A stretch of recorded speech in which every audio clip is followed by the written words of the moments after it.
So recently, Mateus Asato named Steve Vai, John Mayer, and Slash as the last remaining guitar heroes and urged all of his followers to go and see them live whilst there's still time. But is Mateus right? Are these really the last remaining guitar heroes? Who else should be considered? And how exactly do we define a guitar hero? All of that is going to be covered in today's video. So let's get into it. So first of all, we do need to define what constitutes a guitar hero. Is it somebody who epitomizes the instrument? Do they have such a recognizable sound and a style that they are just instantly recognizable? Or is it somebody who is a master of his or her craft? Are they virtuosos or prodigies of the guitar? Or is it merely a numbers game? Are they just influencers? Those with the biggest marketing budgets, with the biggest record labels behind them, getting them on world tours, arena tours, and getting them in front of as many different guitar players as possible, regardless of their ability. Just because they're in the limelight, they are deemed a hero just because they're so famous. It's worth highlighting that the guitar is a notoriously subjective instrument, and it features in so many different genres, and there's so many different styles of guitar playing. For me personally, I always connect with guitar legends such as B.B. King, who play very few notes but play with great taste and with great musicality, where they really pour their heart and soul into the music.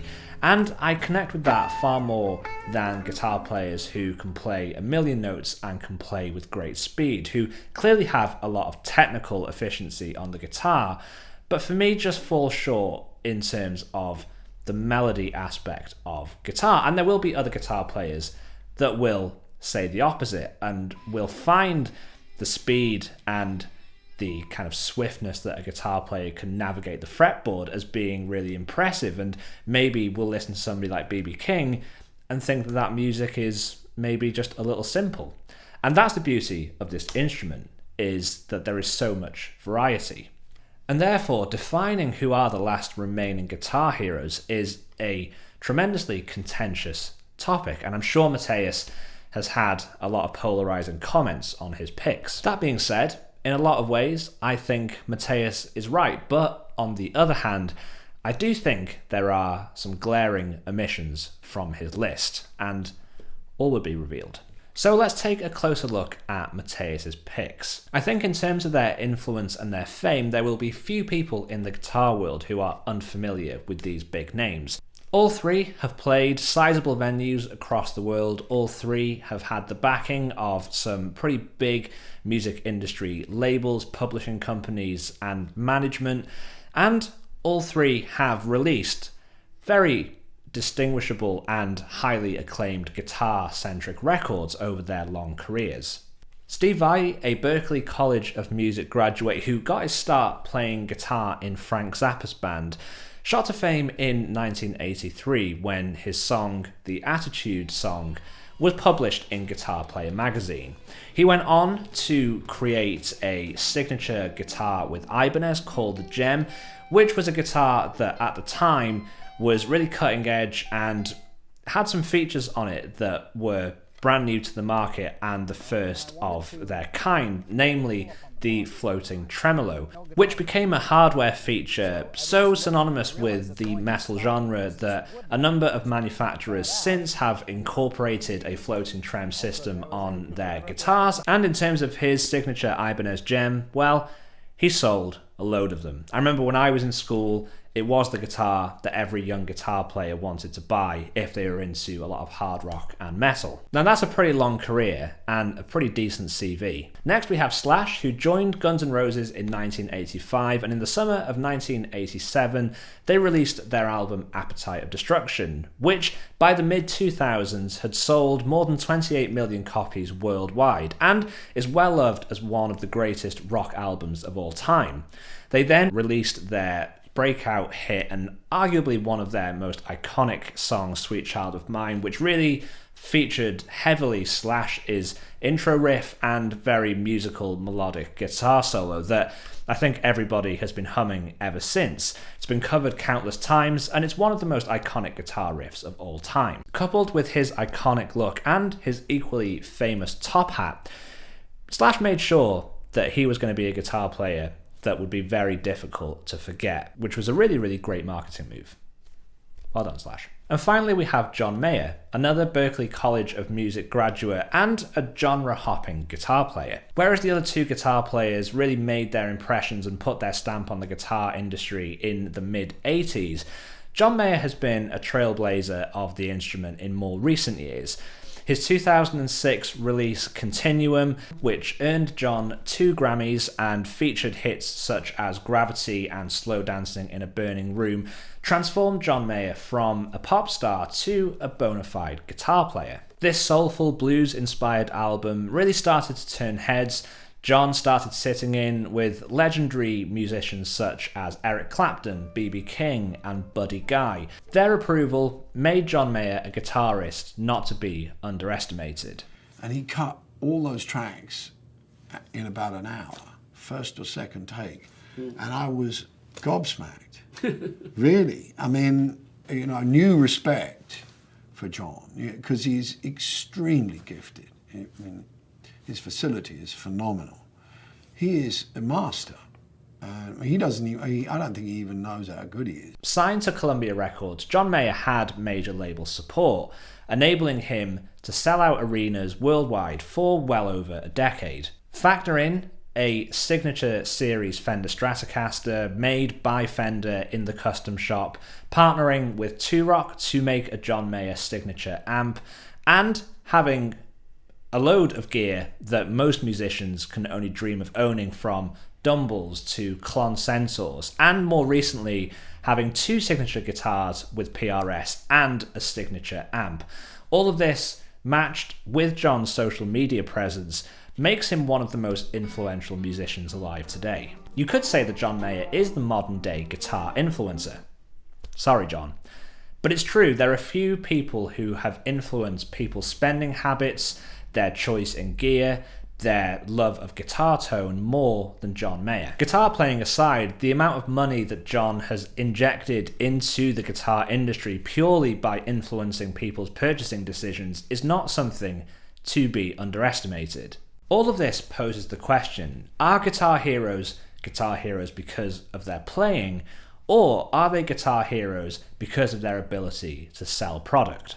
It's reported that 10% of the world's population have picked up a guitar at some point. That's nearly 712 million guitarists, potentially. 72% of new guitar players are between the ages of 13 and 32, and 33% of those people started playing because of a family member owning a guitar or a guitar being present in their life before picking up the instrument. That's a lot of musicians. That's a lot of guitar players. Guitar sales also boomed in the last few years, and it's because of musicians like John Mayer, who are obviously targeting a demographic of 13 to 34-year-olds, with him being on a major label and predominantly releasing pop-related music.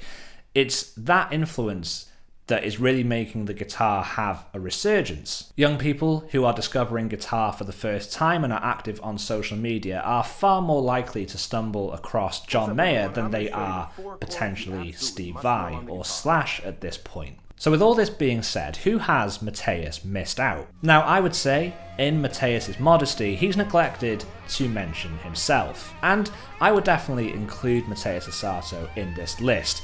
With an Instagram following of more than 1.2 million people, a YouTube channel with over 600,000 subscribers, and in my opinion, with a guitar tone, a guitar style, a particular way of phrasing that is instantly recognizable, I would definitely put Mateus Asato in this particular category, because his influence and his ability on the guitar is not something to take for granted. Then we have people like Eric Clapton, who is still alive and still touring, and I bet if we were to ask the 3 guitarists mentioned previously, I bet every single one of them would cite Eric Clapton as an influence of theirs, so surely he should be considered in this list. And then you have guitar players like Joe Bonamassa. Now, if we're talking about influence, Joe Bonamass's influence on the vintage guitar market is unparalleled. Every night on stage, he's playing 1959 Bursts, Gibson Les Pauls. He's touring with almost exclusively vintage guitars and amplifiers. At this point, Joe is probably one of the biggest collectors of vintage guitars and amplifiers in the world.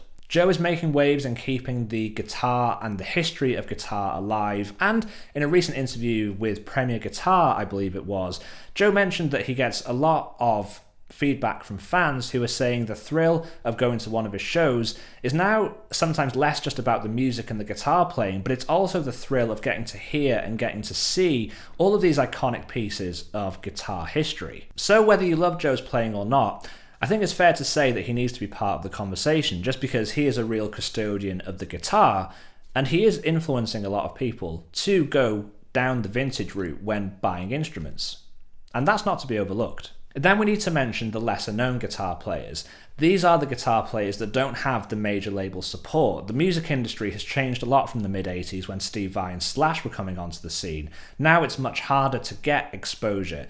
You know, it's a very saturated market. So then we have people like Josh Smith, who, in my opinion, is one of the finest blues guitar players alive today. But he's performing in clubs and smaller venues, so he's never going to reach the amount of guitar players that somebody like John Mayer would, with the backing of a major label and with a lot of management in the background.